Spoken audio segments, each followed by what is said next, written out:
Okay, here's a question that we haven't even asked yet. What is farming? We've been talking about it all this time, and I've wanted to get certain principles, certain explanations in so that there is a certain common understanding between you and I, at least, before we even ask the question. In this simple context, farming is just you planting a certain amount of a seed, one type of seed, en masse to create a benefit.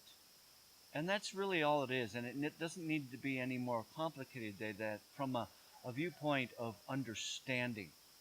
However, if we're going to put it into the context of what we're doing here, biodynamic and organic and all the guidelines that are associated, it might be something more like it's a sensible, well thought out and planned system of planting seeds of certain varieties, known varieties, en masse, in ground which has been conscientiously prepared and planned and well thought out for the subsoil to receive these seeds for some benefit.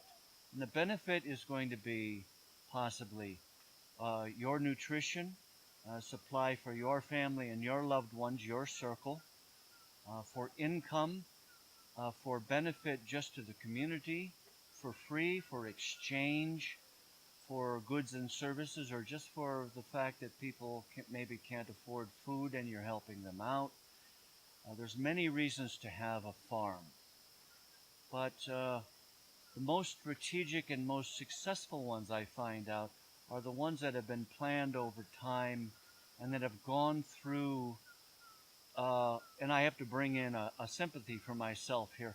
It's not easy to teach farming because of these factors I'm about to introduce. Farming tends to change, the reality of it tends to change for each one of us in each of our cases over time.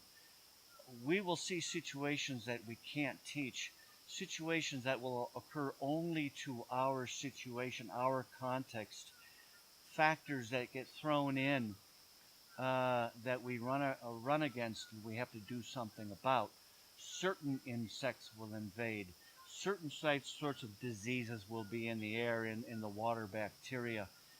Certain sorts of plants we may want to plant that are not valid for planting in other ecosystems.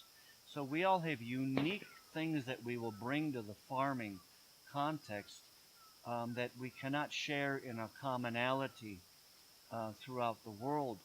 And this is therefore leaves us all to some degree as individual farmers to learn on our own. A course like this attempts to handle as much of those details in as much detailed context as possible, but it is not possible to cover all possibilities of all farms everywhere in the world in one course or even in a series of courses.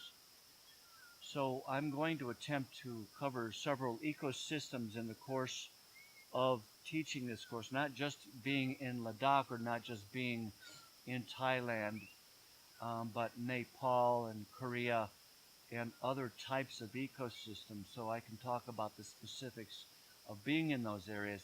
Even having said that, those contexts are not necessarily going to cover your arrangement, your context, and your unique things that are happening in your farm.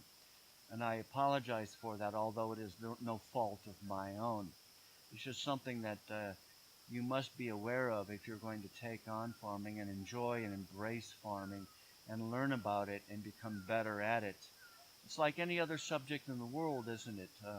We get all of us much better at everything we do if we give it a go for over certain periods of time, certain seasons. We become experienced farmers. And that is also what farming is the learning of a place, the learning of a context, the learning of an ecosystem for your own benefit and for that of your community.